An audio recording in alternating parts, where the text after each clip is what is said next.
فاتحہ.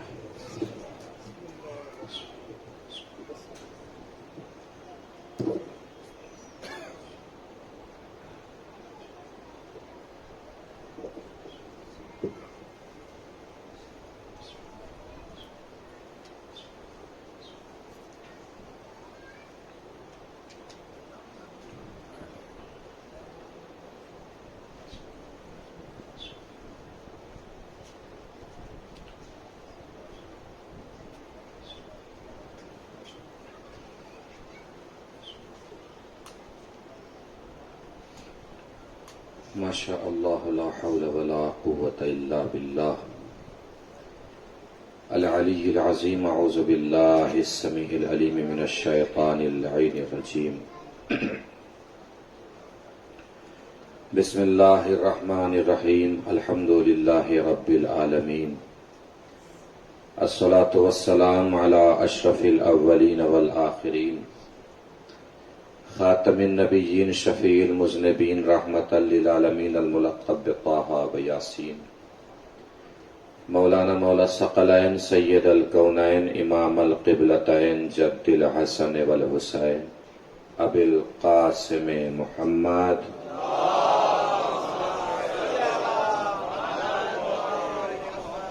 وعلى آلہ الطیبین الطاہرین المعصومین المظلومین المنتخبین المنتجبین الغر المیامین.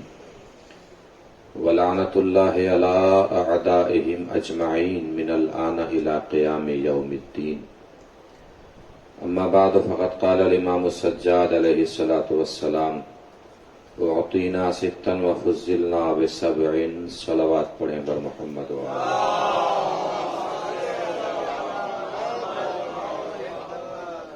مل جل کے ایک اور بار بآواز بلند نعرہ صلوات.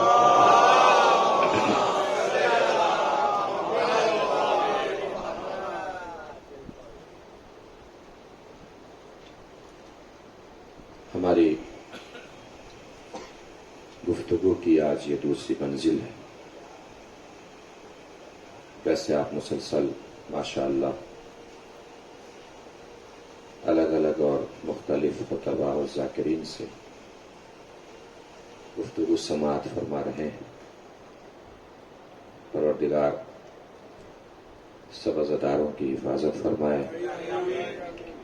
دنیا بھر میں جہاں کہیں بھی عزاداران سید الشہداء علیہ الصلاۃ والسلام عزاداری فرما رہے ہیں، اور جو بھی افراد اس عزاداری میں انتظام فرما رہے ہیں، اہتمام فرما رہے ہیں، جو عزاداری میں جس طریقے سے وہ شرکت فرما رہے ہیں، دام درہم میں سخن تشریف لا کر بیٹھ کر کسی بھی طریقے کی مدد فرما کر، اعانت فرما کر، تعاون فرما کر، پروردگار سب کی جد و جہد اور کوششوں کو اپنی بارگاہ میں قبول فرمائے.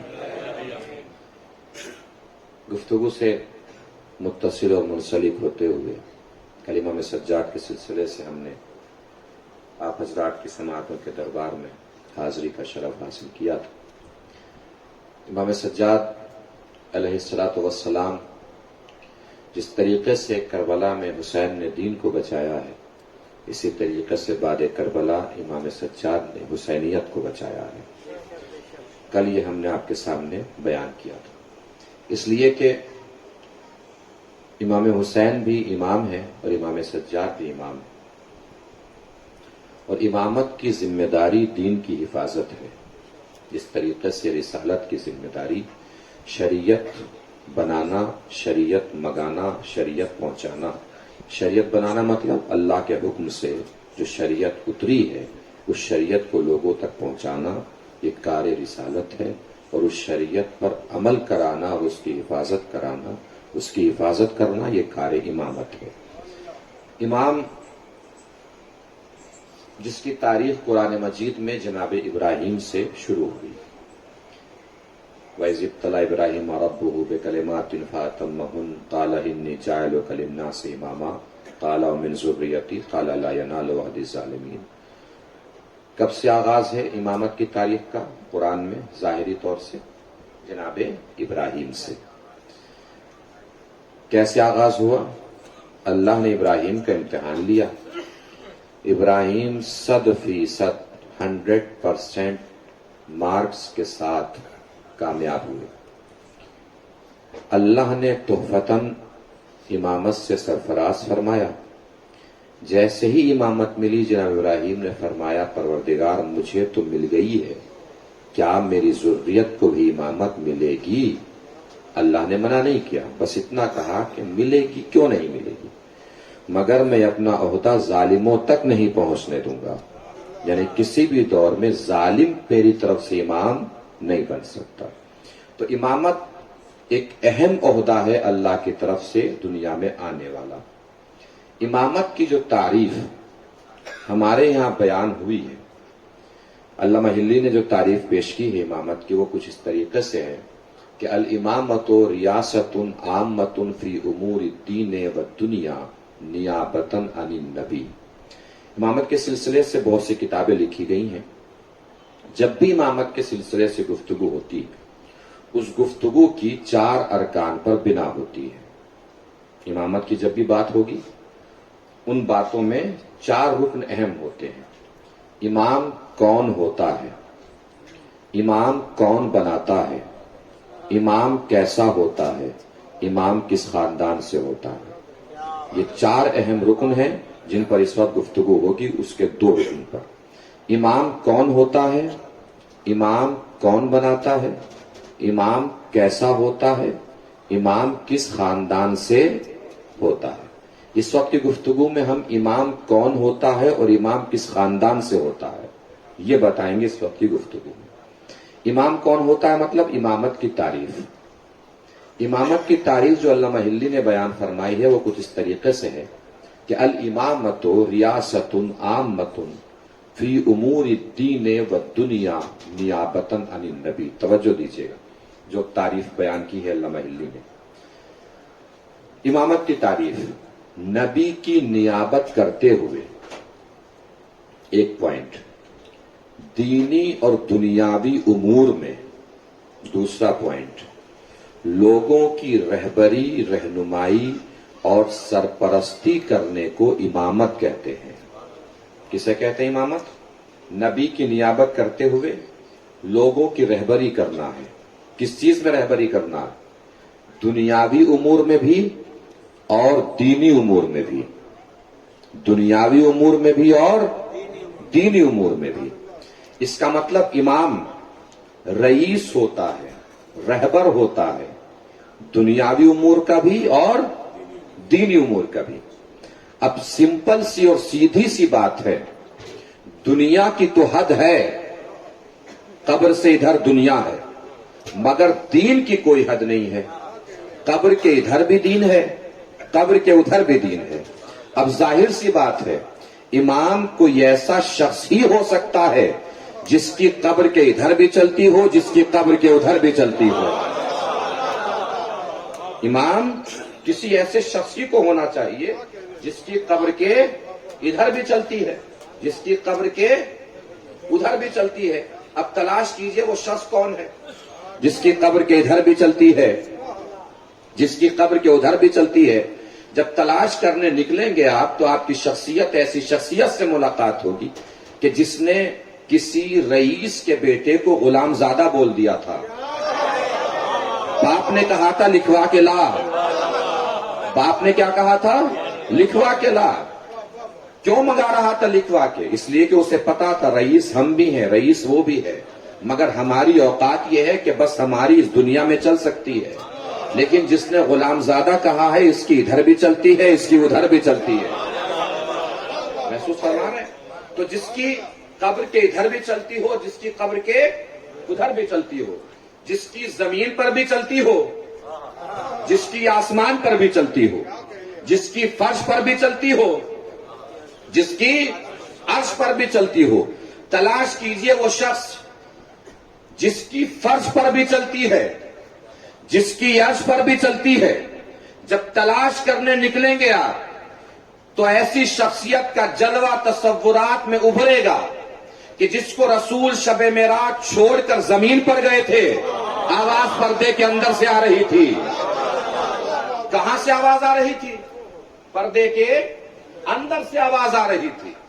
حضور سفر معراج سے واپسی ہوئی حضور کی. سوال کرنے والے نے سوال کیا، یا رسول اللہ اللہ نے آپ سے کس لہجے میں بات کی؟ سوال پہنچ گیا؟ اللہ نے آپ سے کس لہجے میں بات کی؟ جو روایت میں لکھا ہے کتابوں میں بالکل بعین ہی سیم ٹو سیم جسے بولتے ہیں وہی سنانے جا رہا ہوں. اپنی طرف سے کسی لفظ کا امتزاج نہیں ہے, کسی حرف کی ملاوٹ نہیں ہے, جو لکھا ہے وہی سنا رہا ہوں. اس گزارش کے ساتھ اگر روایت سن کر دل میں علی کی محبت کی ٹھنڈک کا احساس جاگے تو پوری طاقت سے بتانا ہے روایت سننے کے بعد جو جہاں بیٹھا ہے وہیں سے اگر جس کو محسوس ہو جائے علی کی محبت کی ٹھنڈک کا احساس جس کے دل میں جاگ جائے, اس کے لہجے سے پتا چلنا چاہیے, زبان سے پتا چلنا چاہیے, اس کے ہاتھوں سے پتا چلنا چاہیے کہ علی کی محبت کی ٹھنڈک کا اثر کس کس کے دل میں ہو رہا ہے. جیسے ہی نبی سے سوال ہوا یا نبی اللہ نے آپ سے کس لہجے میں بات کی, نبی نے پلٹ کے فرمایا میں پردے کے قریب پہنچا, اندر سے آواز آئی, میں نے پوچھا پروردگار کیا علی بھی یہی ہیں؟ کیا علی بھی یہی ہے؟ اللہ نے جواب دیا ہاں علی بھی یہی ہے. میں نے پھر پوچھا پروردگار تو بول رہا ہے کہ علی بول رہے ہیں؟ تو بول رہا ہے کہ علی بول رہے ہیں؟ اندر سے آواز آئی کہ بول تو میں ہی رہا ہوں. پروردگار جب تو بول رہا ہے تو علی کے لہجے میں کیوں بول رہا ہے؟ اب جواب سنیے گا جس کے لیے میں نے عرض کیا تھا, جس کے دل میں ولایت و محبت علی کی ٹھنڈک کا احساس ہو پوری طاقت سے بتائے گا. جیسے ہی نبی نے سوال فرمایا پروردگار جب تو بول رہا ہے تو علی کے لہجے میں کیوں بول رہا ہے, پلٹ کے پروردگار نے جواب میں فرمایا اے میرے رسول پہلے میں نے اپنے دل کو دیکھا تو مجھے لگا میرے دل میں سب سے زیادہ تیری محبت ہے, پھر میں نے تیرے دل کو دیکھا تو مجھے لگا تیرے دل میں سب سے زیادہ علی کی محبت ہے.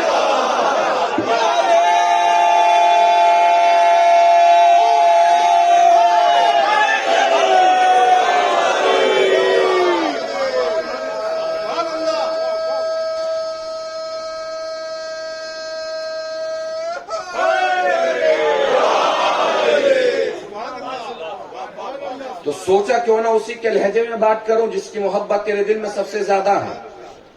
شاعری وائری سنتے رہتے ہوں گے آپ لوگ, شعر نہیں پڑھ رہا ہوں, ایک شاعری کی زبان آپ کو بتا رہا ہوں.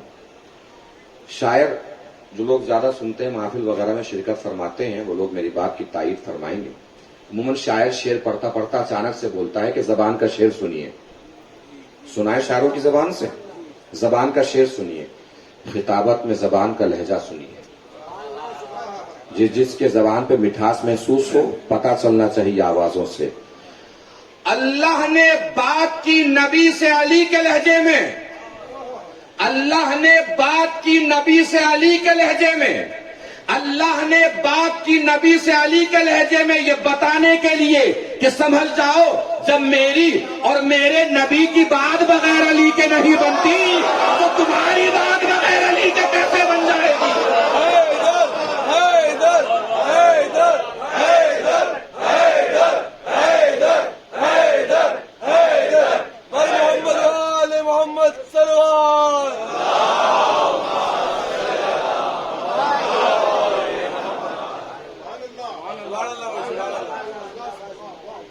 جس کا جیسا عرفان اس کا ویسا سوال ہوتا ہے, جس کی جیسی معرفت ہوتی ہے اس کا ویسا سوال ہوتا ہے. اور آسان کر دوں, جس کی عقل کا جتنا قد ہوتا ہے اس کا ویسا ہی سوال ہوتا ہے. ایک شخص آ کے پوچھتا ہے کہ پنکھا نہیں چل رہا ہے, ایک شخص آ کے پوچھتا ہے پنکھا کیوں نہیں چل رہا ہے. دونوں سوالوں میں فرق ہے. جو پوچھا نا پنکھا نہیں چل رہا ہے تو بس اس کا اس سے مطلب ہے کہ چل جائے. جو پوچھا کیوں نہیں چل رہا ہے اس کا مطلب یہ ہوتا ہے کچھ پریشانی ہو تو بتائیے میں ٹھیک کر سکتا ہوں. جس کی عقل کا جتنا قد ہوتا ہے اس کا ویسا ہی سوال ہوتا ہے. ان صاحب نے سوال کیا, کس لہجے میں بات کی. سلمان فارسی نے سوال کر لیا, کیا بات کی. جس کی عقل کا جتنا قد ہوتا ہے اس کا سوال بھی اسی ٹائپ کا ہوتا ہے. انہوں نے سوال کیا, کس لہجے میں بات کی. سلمان نے سوال کیا, کیا بات کی. حضور نے فرمایا باتیں تو بہت ساری کی, مگر ان میں سے ایک بات بھی ایسی نہیں ہے جو تمہیں ایک بھی بتا سکوں۔ سلمان نے پوچھا سرکار کیوں نہیں بتا سکتے؟ کہ اس لیے نہیں بتا سکتا کہ تمہارا ہاضمہ ٹھیک نہیں ہے، مجھ سے سنو گے کسی اور کو جا کے بتا دو گے۔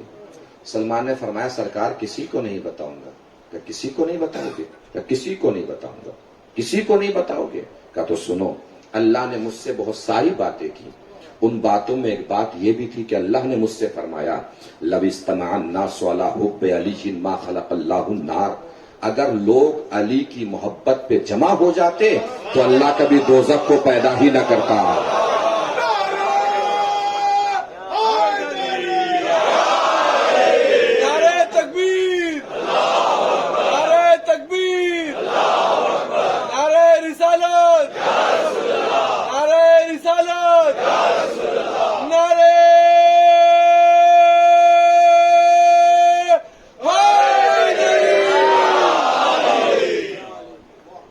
سلمان نے سنا، پہنچ گئے، رات کی تاریکی، دور دور تک نیند کی خبر نہیں، بات ایسی ہے کہ ہضم ہو نہیں پا رہی ہے، وعدہ کر کے آئے ہیں کسی کو بتائیں گے نہیں، بستر کی سلوٹیں بھی بڑھتی جا رہی ہیں، سلمان کی کروٹیں بھی بڑھتی جا رہی ہیں۔ سلمان اٹھے، گلی میں نکلے، اندھے کنویں کو دیکھا، قریب پہنچے، اندھا کنواں سمجھ گئے، پانی نہیں ہوتا جس میں، پشتے پہ جا کے بیٹھے، ہاتھ مارا، ہاتھ مار کے کہا پتا ہے تجھے نبی نے مجھ سے کیا کہا ہے؟ تجھے کیا پتا ہوگا؟ لا میں ہی بتا دیتا ہوں۔ کنویں میں منہ ڈال کے فرمایا نبی نے مجھ سے کہا ہے کہ اگر لوگ علی کی محبت پہ جمع ہو جاتے تو اللہ کبھی دوزخ کو پیدا ہی نہ کرتا۔ سلمان خاموشی سے اندھے کنویں کو بتا کے پلٹے ہی تھے کہ کنویں کا مقدر پلٹ گیا۔ اندر سے درخت نکلا، درخت میں سے شاخیں نکلی، شاخوں میں سے پتے نکلے، ہر پتے پہ یہی لکھا تھا اگر لوگ علی کی محبت پہ جمع ہو جاتے تو اللہ کبھی دوزخ کو پیدا ہی نہ کرتا۔ رات کا سناٹا، ہوا چلی، ہوا اپنے کاندھے پہ پتوں کو لیے کبھی اس گھر، کبھی اس گھر، کبھی اس گلی، کبھی اس گلی، کبھی اس کا آنگن، کبھی اس کا آنگن۔ لوگ اٹھے صبح کی نماز پڑھنے کے لیے، ملاقات علی کے فضائل سے ہو گئی۔ اللہ جانے کس کی چھوٹی، کس نے جل بھن کے چھوڑ دی۔ پتے لیے لوگ دوڑے نبی کے پاس، یا نبی اللہ یہ کیا ہے؟ نبی نے پڑھنا شروع کیا اگر لوگ علی کی محبت پہ جمع ہو جاتے تو اللہ کبھی دوزخ کو پیدا ہی نہ کرتا۔ سلمان کہ جی یا رسول اللہ، کہ وعدہ کیا تھا تم نے کسی کو بتاؤ گے نہیں؟ کہ سرکار کسی کو نہیں بتایا۔ کہ کسی کو نہیں بتایا؟ کہ کسی کو نہیں بتایا، کہیں بھی نہیں بتایا۔ کہ سرکار معاف کیجیے گا، کسی کو نہ بتانے کا وعدہ تھا، کہیں بھی نہ بتانے کا وعدہ نہیں تھا، کسی کو نہ بتانے کا وعدہ تھا، کہیں بھی نہ بتانے کا وعدہ نہیں تھا، لیکن سرکار ہوا کیا؟ کہ پہلے بتاؤ کس سے بتایا، کہاں بتایا؟ کہ سرکار اندھے کنویں سے کہا تھا، غلطی کر دی۔ کیا غلطی ہو گئی؟ کہ اندھے کنویں سے برداشت ہی نہیں ہوا، اندر سے درخت نکلا، درخت میں سے شاخیں نکلی، شاخوں میں سے پتے نکلے، ہر پتے پہ یہی لکھا تھا اگر لوگ علی کی محبت پہ جمع ہو جاتے تو اللہ کبھی دوزخ کو پیدا ہی نہ کرتا۔ مسکراتے مسکراتے سلمان کھڑے ہوئے، ہاتھ جوڑ کے کہا یا نبی اللہ پھر میری کیا غلطی؟ علی کے فضائل جب اندھے کنویں سے برداشت نہ ہوئے۔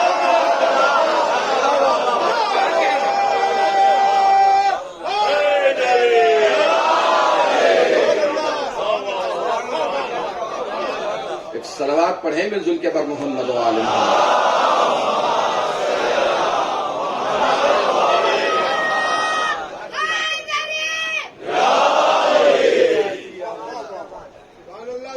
تو امام کون ہوتا ہے؟ دینی اور دنیاوی امور میں جو لوگوں کی رہبری، رہنمائی اور سرپرستی کرتا ہے اس شخص کو امام کہتے ہیں۔ ٹھیک ہو گئی بات؟ اب آئیے اہم گفتگو اس وقت کی، میرے بچے، میرے نوجوان، میرے جوان بھائی، امام کس خاندان سے ہوتا ہے؟ بڑی اہم گفتگو ہے، بہت توجہ کے ساتھ سماعت فرمانی ہے انشاءاللہ۔ کیا سوال ہوا ہے؟ امام کس خاندان سے ہوتا ہے؟ پورے چیلنج اور دعوے کے ساتھ عرض کر رہا ہوں، قرآنی آیات کو نظر میں رکھتے ہوئے، تاریخی واقعات کو نظر رکھتے ہوئے، آخری نبی کی بات نہیں ہے، اللہ کا قانون بتا رہا ہوں۔ اللہ نے جب بھی، امام کون ہوتا ہے؟ دینی دنیاوی امور میں جو لوگوں کی رہبری، رہنمائی اور سرپرستی کرتا ہے، نیابتاً عن النبی، نبی کا نائب ہوتا ہے۔ اہم پہلو کیا ہے؟ نبی کا جانشین ہوتا ہے، نبی کا خلیفہ ہوتا ہے، نبی کا وصی ہوتا ہے۔ چیلنج، پھر اس کے دعوے میں دلیل دوں گا۔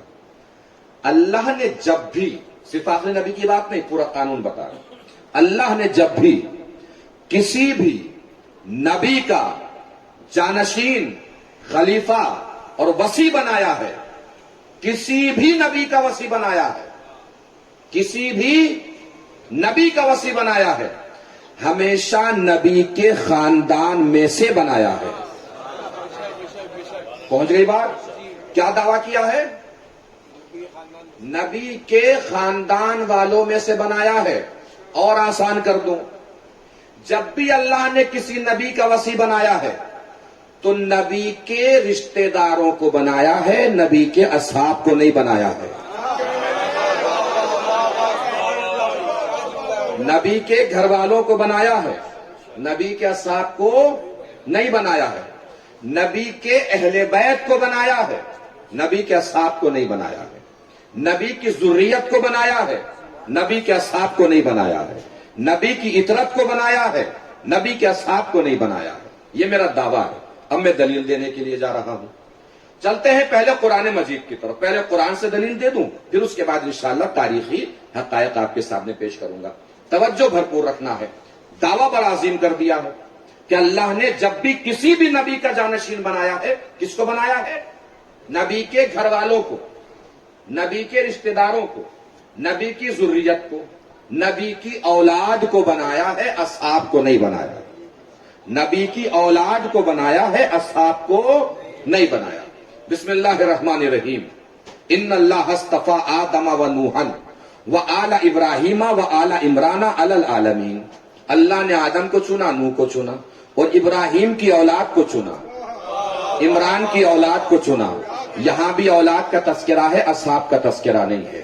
پھر ارشاد ہوا، بسم اللہ الرحمن الرحیم، وَلَقَدْ أَرْسَلْنَا نُوحًا وَإِبْرَاهِيمَ وَجَعَلْنَا فِي ذُرِّيَّتِهِمَا النُّبُوَّةَ وَالْكِتَابَ۔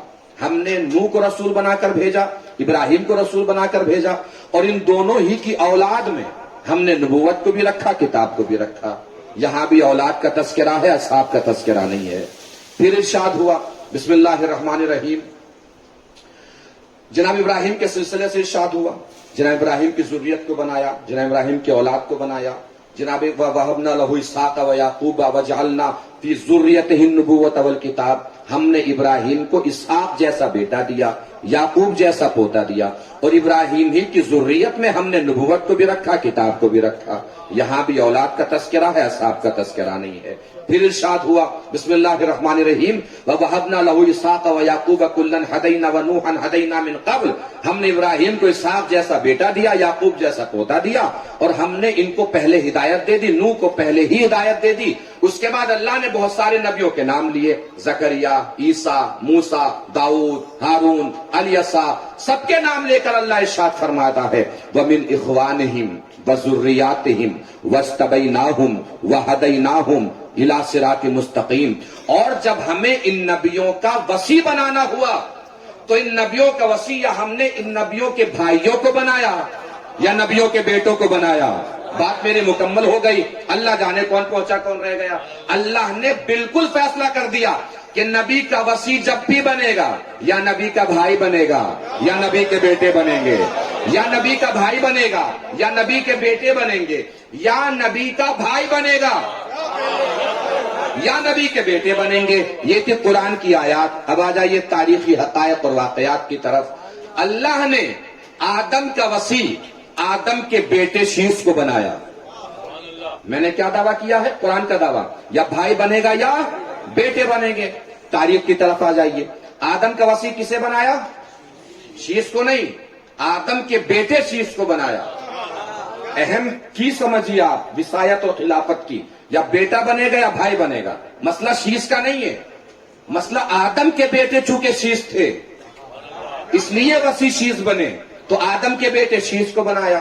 شیش کا وسیع شیش کے بیٹے انوش کو بنایا. انوش کا وسیع انوش کے بیٹے قینان کو بنایا. قینان کا وسیع قینان کے بیٹے مہلائل کو بنایا. مہلائل کا وسیع مہلائل کے بیٹے یوارد کو بنایا. یوارد کا وسیع یوارد کے بیٹے ادریس کو بنایا. ادریس کا وسیع ادریس کے بیٹے متوشلہ کو بنایا. متوشلہ کا وسیع متوشلہ کے بیٹے لمک کو بنایا. لمک کا وسیع لمک کے بیٹے نوح کو بنایا. اور جب اللہ نے موسیٰ کا وسیع بنایا تو موسیٰ کا وسیع موسیٰ کے بھائی ہارون کو بنایا. توجہ ہی نہیں فرمائی آپ نے. اللہ نے فیصلہ کر دیا کہ جب بھی نبی کا وسیع بنے گا یا نبی کے بیٹے بنیں گے یا نبی کا بھائی بنے گا. یا نبی کے بیٹے بنیں گے یا نبی کا بھائی بنے گا. یا نبی کے بیٹے بنیں گے یا نبی کا بھائی بنے گا. اب اگر کوئی آپ سے پوچھے آخری نبی کے بیٹے کہاں ہے، آخری نبی کا بھائی کہاں ہے، تو پلٹ کے اس سے کہہ دیجیے گا مباہلے میں آگے آگے بیٹے چل رہے تھے، پیچھے پیچھے بھائی چل رہے تھے.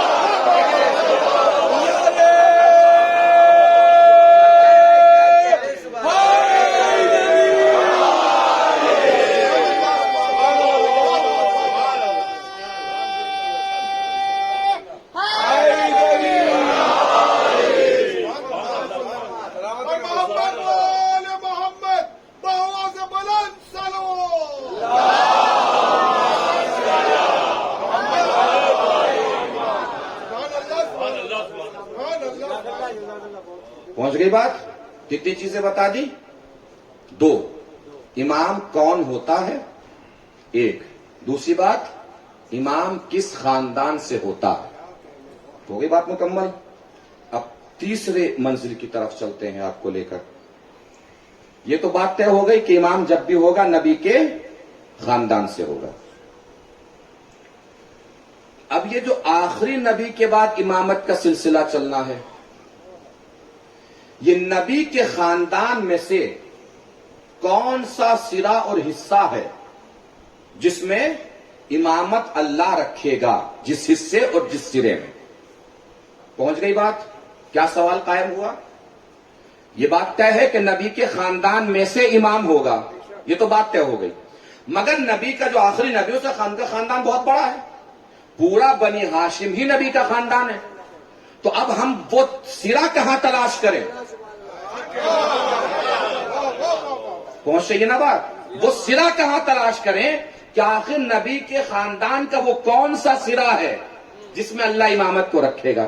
بھائی بنی ہاشم میں سے کوئی بھی کھڑا ہو جائے کہ میں امام ہوں تو قرآنی اصول کے مطابق تو امام ماننا پڑے گا، چونکہ نبی کے خاندان والا ہی امام ہوگا.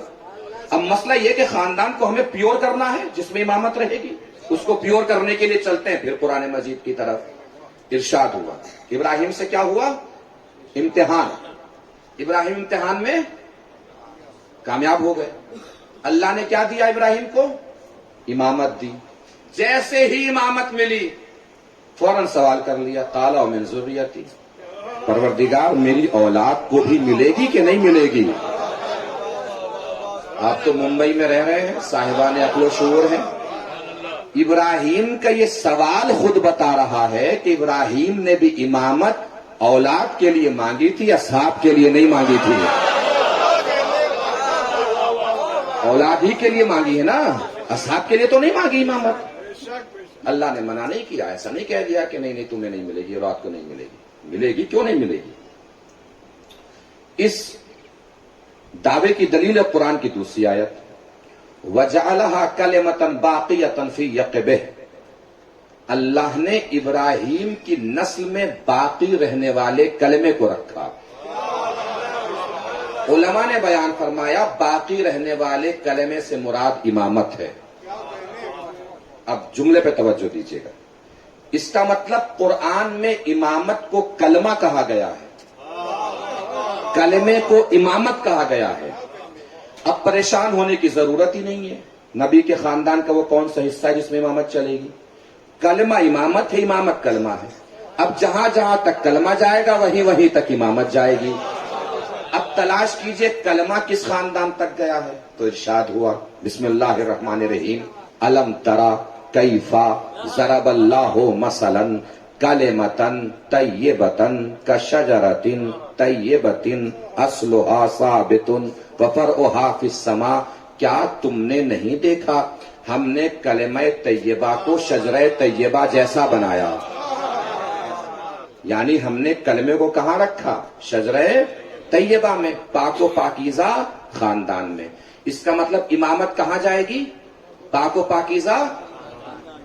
پاکیزہ خاندان میں. اب پاک و پاکیزہ خاندان کہاں تلاش کریں؟ اللہ نے پہچان بتائی. پاک و پاکیزہ خاندان کی پہچان یہ ہے اصلها ثابت وفرعها فی السماء. اس خاندان کی جڑ زمین میں ہے، شاخ آسمان میں ہے. جڑ زمین میں، شاخ. تلاش کیجئے نبی کے خاندان کا وہ حصہ جس کی جڑ زمین میں ہو، شاخ آسمان میں ہو. تلاش کرنا ہے کہ نہیں کرنا؟ کرنا ہے. تو تلاش کرنے کے لیے آپ کو میں لے کے چلتا ہوں سیدھے یہاں سے کعبے کے پاس. کعبے کے چاروں طرف بت لگے ہوئے ہیں. نبی علی سے فرما رہے ہیں یا علی بتوں کو توڑنا ہے، یا تو میں تمہارے کاندھے پہ سوار ہو جاتا ہوں یا تم میرے کاندھے پہ سوار ہو جاؤ. علی کیا جواب دیں گے؟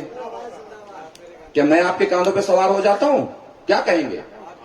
آپ میرے کاندھے پہ سوار ہوئیے. علی نے یہی جواب دیا. علی نے اپنے کاندھے جھکائے، نبی کے قدم فرش سے اٹھے. ادھر نبی کے قدم نے فرش کو چھوڑا، ادھر جبرائیل امین نے عرش کو چھوڑا. سیدھے کعبے کے پاس آئے. یا نبی اللہ، مرضی آپ کی ہے، علی کے دوش پہ قدم رکھیں یا رک جائیں. مگر علی کے دوش پہ قدم رکھنے سے پہلے علی کو پہلے دیکھ لیجئے. علی صرف علی نہیں ہے، اس کے ہاتھ ید اللہ ہے، آنکھیں عین اللہ ہے، چہرہ وجہ اللہ ہے. نبی نے اپنے قدم روکے. یا علی، ارادہ تھوڑا بدل گیا ہے. کب کیا ارادہ ہے؟ کب ارادہ یہ ہے کہ میں اپنے کاندھے جھکاتا ہوں، تم میرے کاندھے پہ سوار ہو جاؤ. کیا تلاش کر رہے ہیں ہم؟ پاک و پاکیزہ خاندان. کیوں تلاش کر رہے ہیں؟ چونکہ اسی میں امامت کو ملنا ہے. خاندان کی پہچان کیا ہے؟ جڑ زمین میں ہے، شاخ آسمان میں ہے. کپاسواڑی کے اس قبرستان میں بیٹھ کر اگر نظر آ جائے کہ کون سا خاندان ہے جس کی جڑ زمین میں ہے، شاخ آسمان میں ہے، تو لگنا چاہیے کہ آپ کی آوازیں کعبے کی دیواروں سے ٹکرا رہی ہیں. اگر منظر دکھا دوں، جڑ زمین میں، شاخ آسمان میں. نبی نے اپنے دوش جھکائے، کاندھے جھکائے، علی دوش رسالت کے سوار ہوئے. نبی کو سوال کیا کرنا چاہیے تھا؟ یا علی، اور کتنا وقت لگے گا؟ کتنے بت ٹوٹ گئے ہیں؟ کتنے باقی رہ گئے ہیں؟ یہی تو سوال ہونا چاہیے. مگر تاریخ بتاتی نبی نے سوال بڑا عجیب کیا. یا علی این وصلتا، اے علی کہاں تک پہنچے؟ آپ بھی کہیں پہنچ جائیے. اے علی کہاں تک پہنچے؟ جیسا سوال ویسا جواب. نبی نے پوچھا کہاں تک پہنچے؟ علی نے پلٹ کے فرمایا یا نبی اللہ، اتنی بلندی پر ہوں، چاہوں تو آسمان کے تارے توڑ لوں. نہیں توجہ فرمائی. نبی کے پیر زمین پر، علی اتنی بلندی پر چاہے تو آسمان کے تارے توڑ لے. آوازیں کبریائی. دیکھ لو پاک و پاکیزہ خاندان، جڑ زمین میں ہے، شاخ آسمان میں ہے.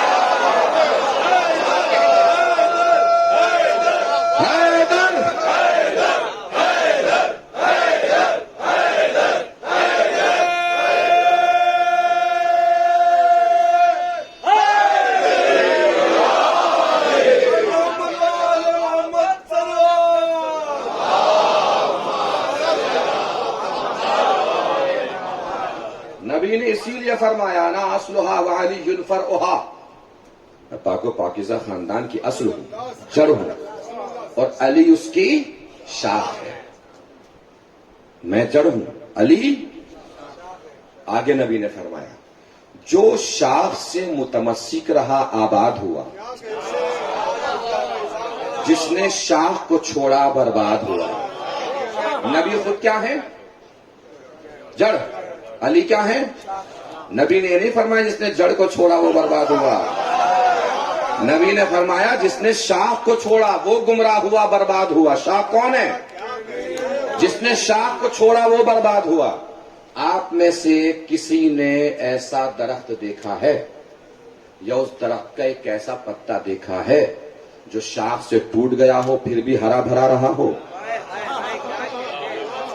دیکھا ہے کسی نے؟ جو نہیں بول رہے ان کے گھروں میں ہیں ایسے درخت؟ شاخ سے ٹوٹنے کے بعد دیکھا ہے کسی نے پتا ہرا بھرا رہا ہو؟ دیکھا؟ نہیں دیکھا نا؟ اچھا شاخ سے ٹوٹ گیا، جڑ میں جا کے گر گیا، اب ہو جائے گا ہرا بھرا؟ اب تو جڑ ہی میں گر گیا، اب تو ہرا بھرا ہو جانا چاہیے، جڑ سے لپٹا ہوا ہو جائے گا ہرا بھرا۔ کسی کو سنک اٹھے کس پتے کو جڑ ہی میں ہرا بھرا کرنا ہے اور وہ پتے میں پانی ڈالنا شروع کرے، ہرا بھرا ہونے کے بجائے بدبو مارنے لگے گا۔ توجہ ہی نہیں فرمائی آپ نے۔ نبی نے یہی فرمایا جو علی کو چھوڑ دے چاہے میرے آس پاس پڑا رہے بدبو مارے گا۔ بدبو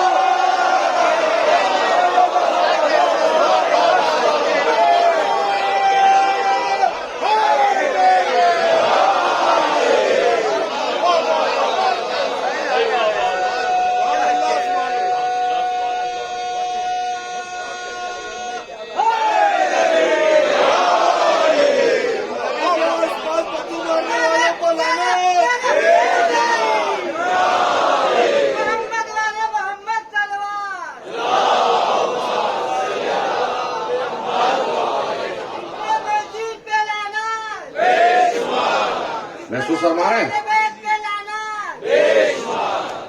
تو خاندان ہے پاک و پاکیزہ جس میں امامت کو رکھا ہے، یعنی یہ وہ سرا ہے پاک و پاکیزہ خاندان کا کہ جس سرے کی اصل نبی ہے علی اس سرے کی شاخ ہے،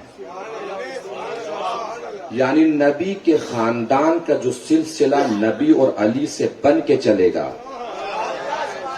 اس حصے میں اللہ امامت کو باقی اور قائم اور دائم رکھے گا۔ یہ فیصلہ ہے پروردگار عالم کا۔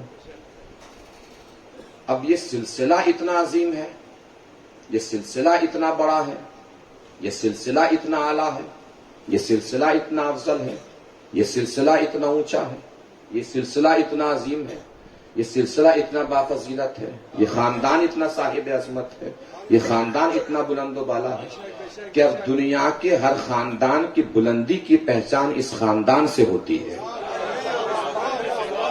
یعنی جو بھی خاندان اہل بیت سے جتنا قریب ہوگا وہ اتنا بڑا ہوگا، وہ اتنا اعلیٰ ہوگا۔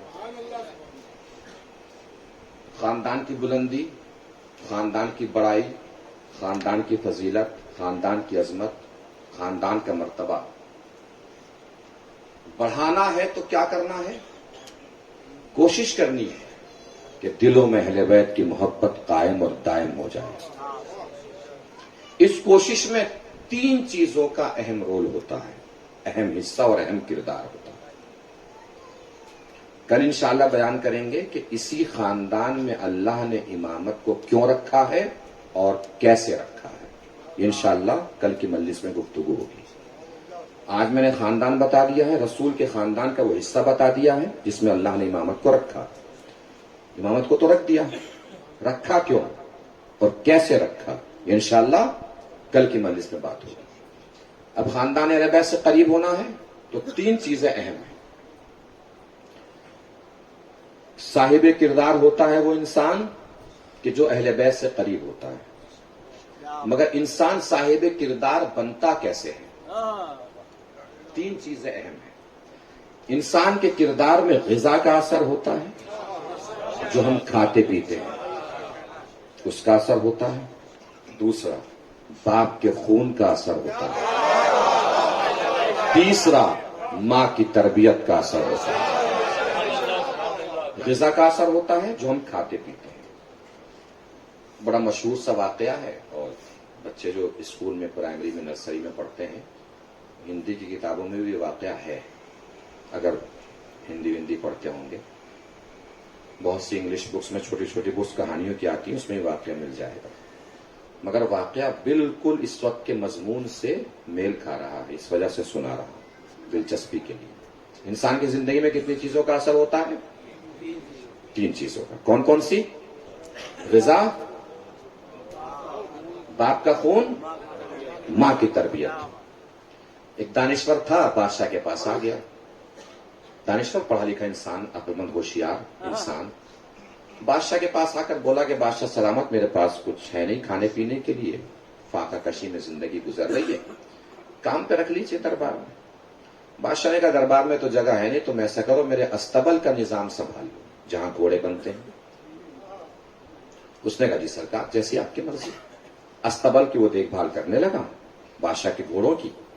ایک دن بادشاہ کا وہاں سے گزر ہوا، بادشاہ نے دیکھا کہ بہت اچھے طریقے سے نظام سنبھالا ہوا ہے۔ بادشاہ نے دانشور سے کہا یار تم تو واقعی دربار کے آدمی ہو، استبل میں تو غلط آ گئے تم، مگر بادشاہ ہوں تو کچھ بہانہ تو ہونا چاہیے دربار میں واپس لے جانے کا، چھوٹا سا سوال ہے، جواب دے دو، امتحان ہو جائے گا اور تمہارا کام بھی ہو جائے گا۔ کہ جی سرکار بتائیے۔ کہ میں اس گھوڑے سے بہت محبت کرتا ہوں، یہ بتاؤ گھوڑا نسلی ہے یا نسلی نہیں ہے؟ دانشور نے کہا سرکار خطا معاف ہو تو ایک بات عرض کروں، پھر بتائیے۔ کہ سرکار گھوڑا تو نسلی ہے، مگر اس میں عیب پایا جاتا ہے۔ کیسے پتا؟ کہ ہے تو یہ نسلی، مگر نسلی گھوڑا ہمیشہ جب بھی گھاس کھاتا ہے آسمان کی طرف چہرہ کر کے گھاس چباتا ہے، یہ ہمیشہ زمین کی طرف منہ رکھ کے گھاس چباتا ہے تو نسلی، مگر یہ عیب ہے۔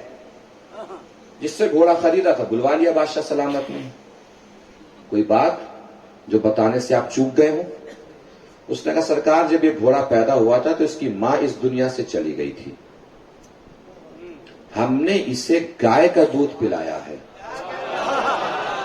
گائے کا دودھ پینے کی وجہ سے اس میں یہ عیب پیدا ہو گیا ہے کہ ابھی آسمان کی طرف منہ رکھ کے گھاس نہیں چباتا، زمین کی طرف چہرہ رکھ کے گھاس چباتا ہے۔ توجہ فرمائی آپ نے؟ گھوڑا نسلی تھا، گھوڑا نسلی تھا، مگر غذا بدلی تو عیب پیدا ہو گیا۔ اس کا مطلب آپ چاہے جتنے بھی اچھے قبیلے کے ہوں، جتنے بھی اچھے خاندان کے ہوں، جتنے بھی بڑے گھر کے ہوں، اگر پیٹ میں غذا حرام جائے گی تو عیب پیدا ہو ہی جائے گا۔ اس کا مطلب کیا ہے؟ خود کو بھی حرام غذاؤں سے بچانا ہے، اور وہ تمام افراد جن کی غذا کا تعلق ہم سے ہے ان سب کو بھی حرام غذاؤں سے بچانا ہے۔ بادشاہ بڑا خوش ہوا دانشور سے، دانشور کے گھر خوش ہو کے گوشت بھجوایا تحفے میں، گفٹ میں۔ کیا بھجوایا؟ کیا بھجوایا؟ گوشت۔ اور اسے دربار میں بلا لیا کہ آپ دربار میں آ جاؤ۔ ایک دن ٹہلتا ٹہلتا پوچھ بیٹھا یار تم نے گھوڑے کے بارے میں ٹھیک بتایا تھا، آج یہ بتاؤ کہ یہ جو میری مہارانی ہے یہ بھی خاندانی ہے کہ نہیں؟ اس نے کہا سرکار معاف رکھتے تو زیادہ بہتر ہوتا۔ کہ نہیں بتاؤ، کوئی مسئلہ نہیں ہے۔ کہ سرکار آپ ہیں راجا، یہ ہیں آپ کی زوجہ، تو ہے تو یہ مہارانی، مگر سرکار معاف کیجیے گا خاندانی مہارانی نہیں ہے۔ تمہیں کیسے پتا چلا؟ کہ میں نے جب بھی انہیں دیکھا ہے نوکروں سے لڑتے ہوئے ہی دیکھا ہے۔ جن جن کا گاؤں سے تعلق ہوگا، گاؤں میں مثال بڑی مشہور ہوتی ہے، خاندانی آدمی کی لڑائیاں بھی خاندانی ہوتی ہیں۔ بڑا آدمی، خاندانی آدمی ہر کسی سے بہلتا نہیں پھرتا، ہر کسی سے الجھتا نہیں پھرتا، ہر کسی سے لڑتا نہیں پھرتا۔ اور ویسے بھی سماج کے ہر بڑے انسان کو اپنے چھوٹوں کا احترام کرنا چاہیے۔ آپ علم میں بڑے ہوں، دولت میں بڑے ہوں، عقل میں بڑے ہوں، منصب میں بڑے ہوں، عمر میں بڑے ہوں، جاہ و حشم میں بڑے ہوں، رتبے میں بڑے ہوں، ہمیشہ چھوٹوں کا احترام کرنا چاہیے۔ لکیر کھینچ دیجئے ایک، آپ اوپر سے لے کے نیچے تک، اوپر سے لے کے نیچے تک سنگل لکیر کھینچ دیجئے، بتائیے بڑی ہے کہ چھوٹی ہے؟ اکیلی لکیر نہ بڑی ہو سکتی ہے نہ چھوٹی. جب اس کے برابر میں چھوٹی لکیر آئے گی تو وہ چھوٹی لکیر اسے بڑا بنائے گی. سماج کے ہر بڑے انسان کو اپنے چھوٹوں کا اس لیے بھی احترام کرنا چاہیے، اگر وہ چھوٹے نہ ہوتے تو انہیں کوئی بڑا سمجھنے والا نہ ہوتا.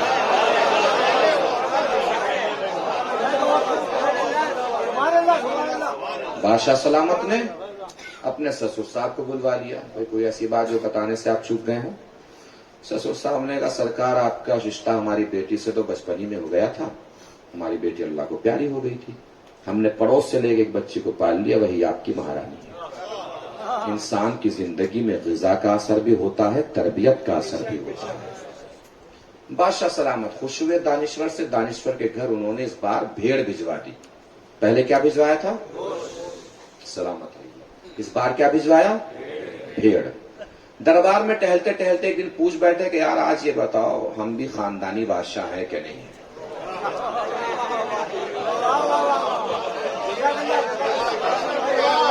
ہم بھی خاندانی بادشاہ ہیں کہ نہیں ہیں؟ حجرے میں گئے، سامان لپیٹا، چل دیے. کہاں؟ کہ سرکار جا رہے ہیں ورنہ چل بسیں گے. کہ نہیں کوئی بھی ایسی بات ہو تو آپ بتائیے، ہم قبول کریں گے اور برداشت کے ساتھ قبول کریں گے. انہوں نے سامان رکھا اپنا. سرکار جب قبول ہی کریں گے تو ایک بات بتائیں. کہ جی بتائیے. کہ سرکار آپ بھی کوئی خاندانی بادشاہ نہیں ہو، کسی گڈریے کی اولاد ہو. اس نے کہا تجھے کیسے پتا چلا میں گڈریے کی اولاد ہوں؟ کہ آپ کے ابا حضور دنیا سے جانے والے ہیں، جلدی سے جا کے پوچھ لیجئے. وہ اگر چل بسے تو زندگی بھر نہ آپ کو چین سے جئیں گے نہ ہمیں چین سے جینے دیں گے. وہ کہ ابا حضور اب تو آپ جا ہی رہے ہیں تو کوئی ایسی بات بتا جائیے جو آپ بھی سکون سے جی سکیں، ہم بھی ذرا سکون سے جی لیں. آپ بھی سکون سے جا سکیں، ہم بھی سکون سے جی سکیں. ابا حضور نے کہا بیٹے ہم تو صاحب اولاد تھے ہی نہیں. ہمارے دربار میں گڈریا آتا تھا، اس کے بیٹے کو لے کے ہم نے پال لیا تھا. وہی آپ ہو تاکہ بادشاہت یہیں کے یہیں رہ جائے. ہکلاتا، بل کھاتا، پریشان، بے قرار، بے چین، مضطرب، پسینے میں شرابور، زبان تالو سے جا چپکی. دانشور کے سامنے کھڑا ہوا، ہکلاتا ہکلاتا بولا یار ہوں تو میں گڈریے کی اولاد ہوں، مگر تجھے پتا کیسے چلا کہ میں گڈریے کی اولاد ہوں؟ اس نے تاریخی جواب دیا. جیسے پوچھا نا تجھے پتا کیسے چلا میں گڈریے کی اولاد ہوں، تاریخی جواب دیا کہ تیری عطا کے طریقے سے پتا چلا کہ تو گڈریے کی اولاد ہے. تیری عطا کے طریقے سے پتا چلا کہ تو گڈریے کی اولاد ہے. جب بھی میں نے انعام کا کام کیا، کبھی گوشت بھجوا رہا ہے، کبھی بھیڑ بھجوا رہا ہے. ارے خاندانی بادشاہ ہوتا انعام کا کام کیا تھا، ہیرے بھجواتا، موتی بھجواتا، چاندی بھجواتا، سونا بھجواتا. اس کا مطلب انسان کی عطا کا طریقہ بھی بتاتا ہے کہ تعلق چھوٹے لوگوں سے ہے کہ بڑے لوگوں سے. بعضا انسان کسی کو 2 روٹیاں دے کر بھی سوچتا ہے کہ سارے ممبئی کو پتا چل جائے اس کے گھر کا چولہا میری وجہ سے جل رہا ہے. اگر 2 روٹیاں بھی کسی کو دے کر سوچ یہ ہے تو یہ سوچ خود بتا رہی ہے کہ ابھی چھوٹے لوگوں سے تعلق ہے، بڑے لوگوں سے تعلق نہیں ہوا ہے. اس لیے کہ اگر بڑے لوگوں سے تعلق ہوتا تو دنیا انسانیت میں علی سے بڑا کوئی نہ تھا.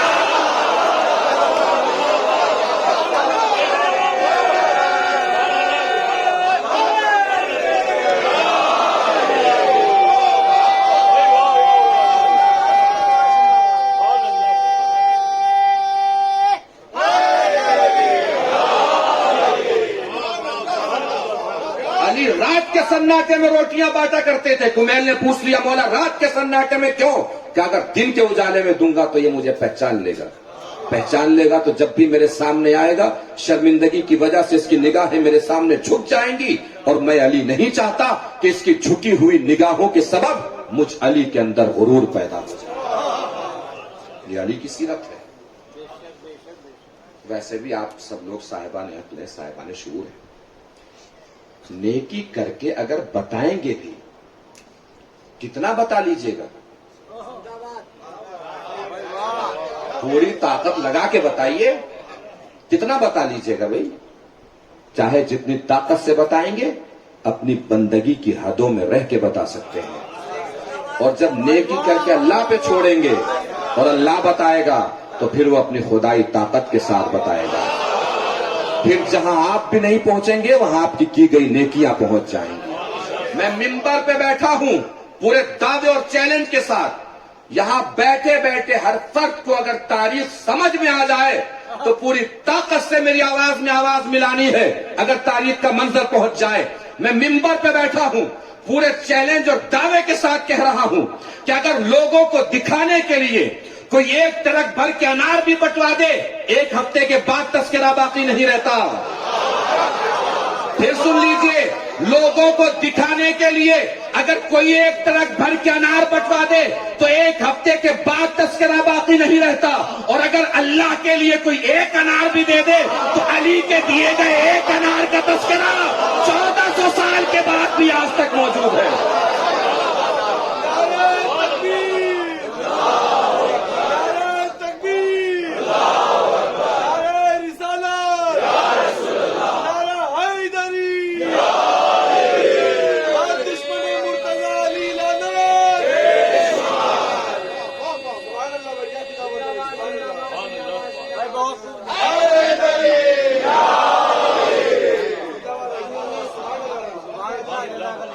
تو انسان کی زندگی میں غذا کا اثر بھی ہوتا ہے, باپ کے خون کا اثر بھی ہوتا ہے, ماں کی تربیت کا اثر بھی ہوتا ہے.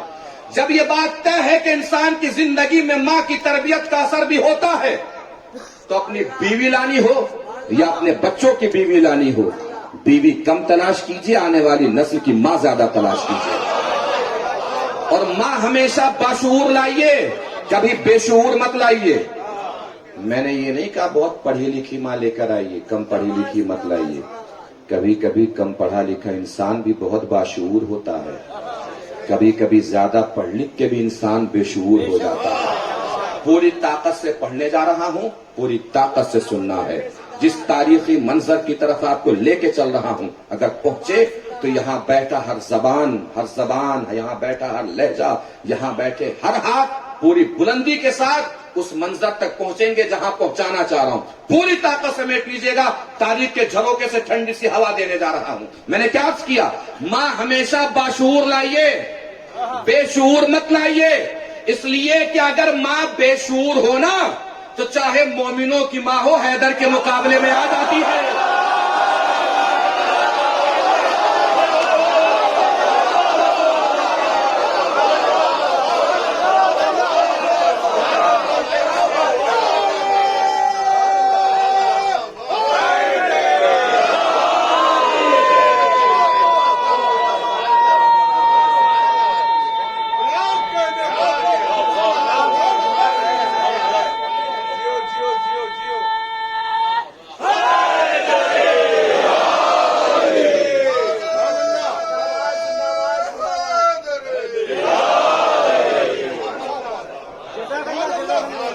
پوری طاقت سے دوسرا جملہ سننا ہے.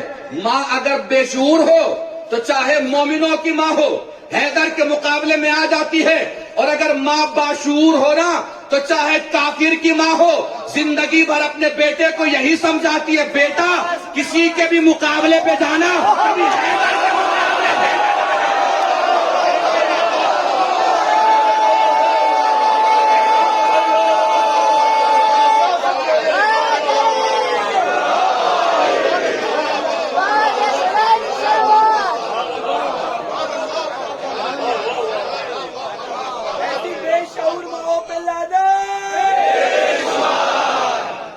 محسوس فرما رہے ہیں تو انسان کی زندگی میں ماں کی تربیت کا اثر بھی ہوتا ہے, باپ کے خون کا اثر بھی ہوتا ہے. پوری نزاکتوں کے ساتھ پوری بلندی تک جانا ہے. ابھی اس میدان سے کربلا کے میدان لے کے چل رہا ہوں, پوری طاقت سمیٹ لیجیے گا. انسان کی زندگی میں باپ کے خون کا اثر بھی ہوتا ہے, ماں کی تربیت کا اثر بھی ہوتا ہے. اب اگر کسی کو ایک ہی کردار میں باپ کے خون کا اثر بھی دیکھنا ہے, ماں کی تربیت کا اثر بھی دیکھنا ہے تو کربلا میں عباس کو دیکھو. ایک ہی کردار میں باپ کے خون کا اثر بھی دیکھنا ہے, ماں کی تربیت کا اثر بھی دیکھنا ہے تو کربلا میں عباس کو دیکھو.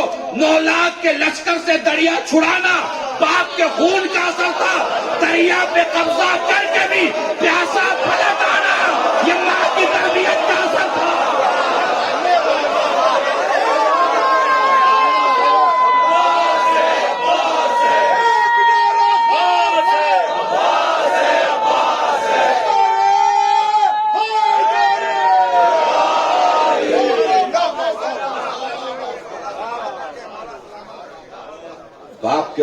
اثر بھی تھا اور ماں کی تربیت کا اثر تھا. جب دونوں اثر ایک جگہ مل گئے تو عباس اتنا معتبر بن گیا کہ چراغ بجھنے کے بعد جب حسین نے آواز دی عباس چراغ جلا دو، آواز نہیں تھی، حسین کا اعتبار تھا. چراغ بجھایا، سب سے کہا کہ چلے جاؤ جسے جانا ہے، اکیلے نہیں جا سکتے، میرے گھر والوں کو لے کے چلے جاؤ، کوئی اصغر کو لے جائے، کوئی علی اکبر کو لے جائے، تاکہ محشر کے میدان میں مجھ سے بول سکو کہ ہم اکیلے تھوڑی آئے تھے. سناٹا ہے. اچانک حسین کی آواز گونجی. یہ آواز نہیں گونجی تھی، حسین کا اعتبار گونجا تھا. عباس چراغ جلا دو.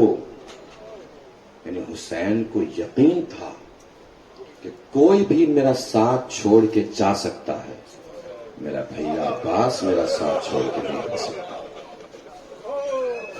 یہی وجہ ہے بعد کربلا جس نے بھی سنا حسین کا سر قلم ہو گیا، زینب کی ردا چھن گئی، اس کا سب سے پہلا سوال یہ ہوتا تھا کہ عباس کہاں تھے. اس لیے کہ لوگوں کو معلوم تھا کہ عباس کے ہوتے ہوئے کوئی حسین کا سر قلم نہیں کر سکتا، کوئی زینب کی ردا نہیں چھین سکتا. عباس کہاں تھے؟ بس یہ جملہ یاد رکھیے گا کہ جس نے بھی بعد کربلا سنا حسین کا سر قلم ہو گیا، کیا سوال ہوتا تھا؟ عباس کہاں تھے؟ یہ ذہن میں رکھیے گا، مسائل سنتے جائیے گا. جناب شہربانو کی کنیز تھی جن کا نام شیری تھا. امام حسین نے دیکھا، جناب شہربانو سے فرمایا شہربانو تمہاری کنیز بڑی عابدہ ہے، بڑی متقی پرہیزگار ہے. شہربانو نے شیری کو بلایا، بلا کے کہا آج سے تم آزاد ہو. کبھی بھی کوئی غلطی ہو گئی کہ غلطی نہیں، جس کی تعریف میرا مولا کر دے مجھ میں ہمت نہیں ہے اسے اپنی کنیز بنا کے. شیری نے کہا بی بی آپ نے آزاد کر دیا، آپ کا بڑا پن ہے، میں آپ کے گھر چھوڑ کے کہاں جاؤں گی؟ آپ کے گھر سے بڑا مجھے کون سا گھر ملے گا؟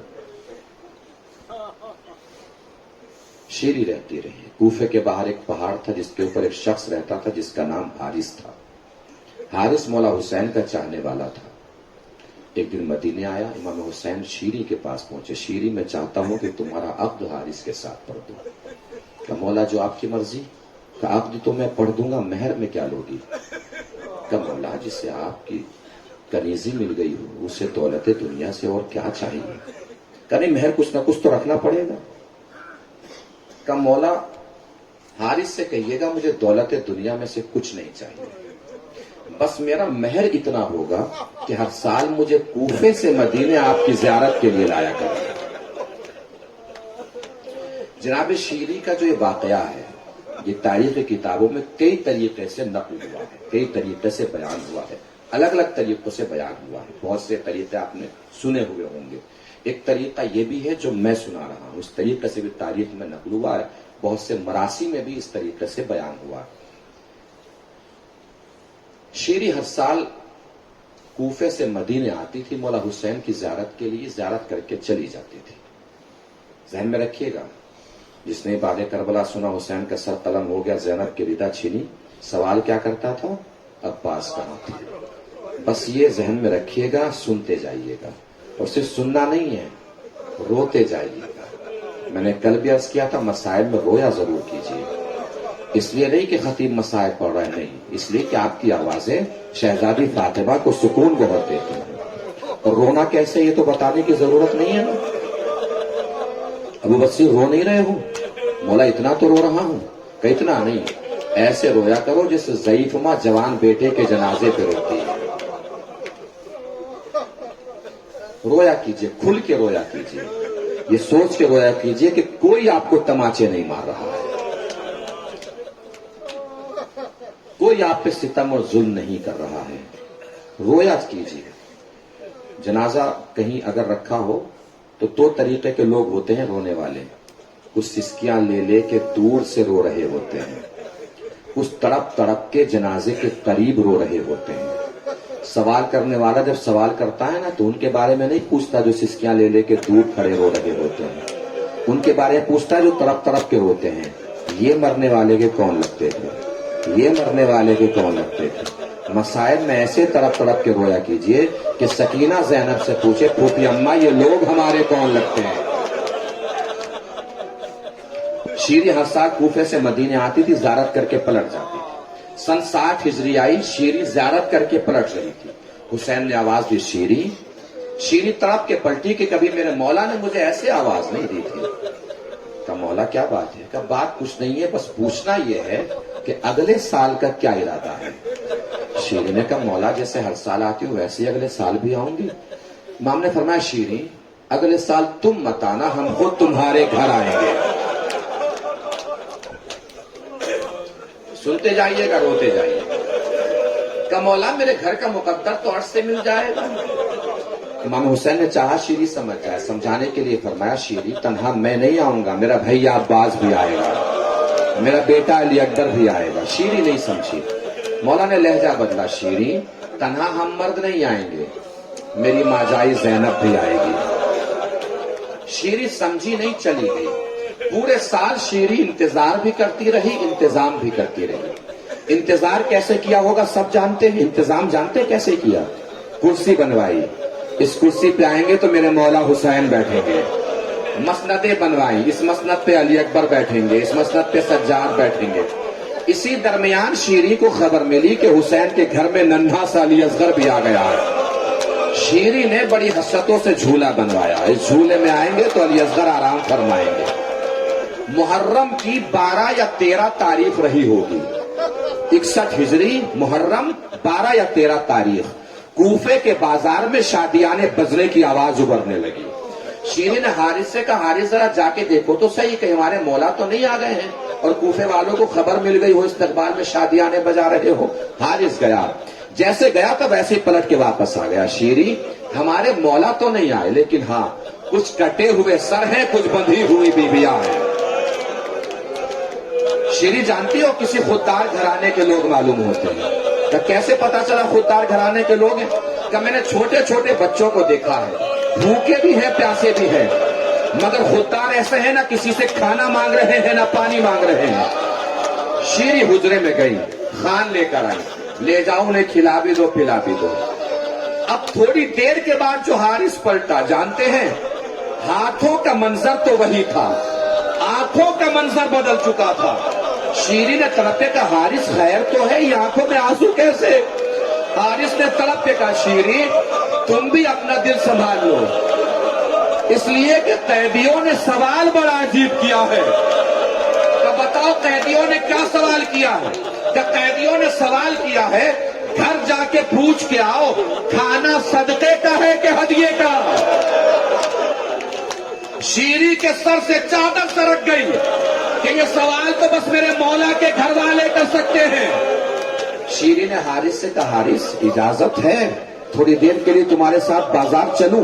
شیری بازار آئی، دیکھا ایک جوان ہے جس کے ہاتھوں میں ہتکڑیاں، پیروں میں بیڑیاں، گلے میں خاردار توق، قریب پہنچی، بھائی آپ لوگ کہاں کے رہنے والے ہیں؟ امام سجاد نے سر جھکا کے فرمایا بی بی ہم لوگ مدینے سے آئے ہیں۔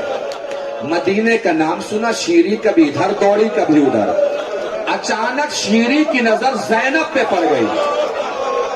اب دل پہ ہاتھ رکھ کے سوچئے گا ضرور زینب کے دل پہ کیا گزری ہوگی۔ ادھر سے شیری زینب کی طرف بڑھی، ادھر زینب نے برابر میں کھڑی ہوئی بیبیوں سے فرمایا بیبیوں مجھے چاروں طرف سے چھپا لو، کہیں شیری مجھے پہچان نہ لے۔ شیری قریب آئی، ہاتھ جوڑ کے کہا بی بی وہ بھائی بتا رہا ہے کہ آپ لوگ مدینے کے رہنے والے ہیں؟ کہا بی بی مدینے کے رہنے والے ہیں۔ کہا بی بی مدینے میں تو میری شہزادی بھی رہتی ہے، مدینے میں تو میری شہزادی بھی رہتی ہے۔ زینب نے پلٹ کے سوال کر لیا بی بی تیری شہزادی کا نام کیا ہے؟ دل پہ ہاتھ رکھ کے سوچئے گا ضرور زینب کے دل پہ کیا گزری ہوگی۔ جیسے ہی کہا نا شہزادی، زینب نے بی بی تیری شہزادی کا نام کیا ہے؟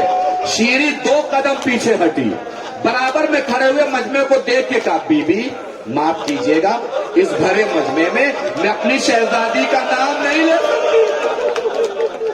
تڑپ گئی زینب، قریب تھا کہ کھل جائے شیری کس سے بات کر رہی ہے. اچانک نو کے نیزہ پر سر حسین نے تلاوت قرآن شروع کی. شیری ادھر سے پلٹی, حسین کے خون آلود چہرے کے سامنے ہاتھوں کو جوڑ کے کھڑی ہو گئی. قرآن کی تلاوت کیے جا رہا ہے سر حسین, شیری ہاتھوں کو جوڑ کے کھڑی ہے, پہچان نہیں پا رہی ہے. تھوڑی دیر کے بعد اچانک شیری سر و سینہ پیٹ کے بولی, مولا میں پہچان گئی آپ حسین ہیں. آخری جملے ہیں, مصائب تمام ہیں.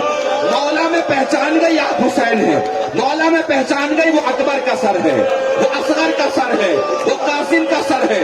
مولا میں پہچان گئی وہ میری شہزادی زینب ہے, وہ آپ کا لال سجاد ہے.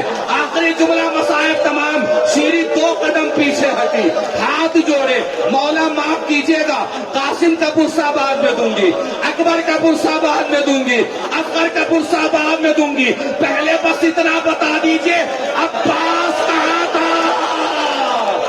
نام عباس سنا, سر حسین تڑپا, گھوڑے کی گردن کی طرف آنکھوں کا اشارہ ہوا.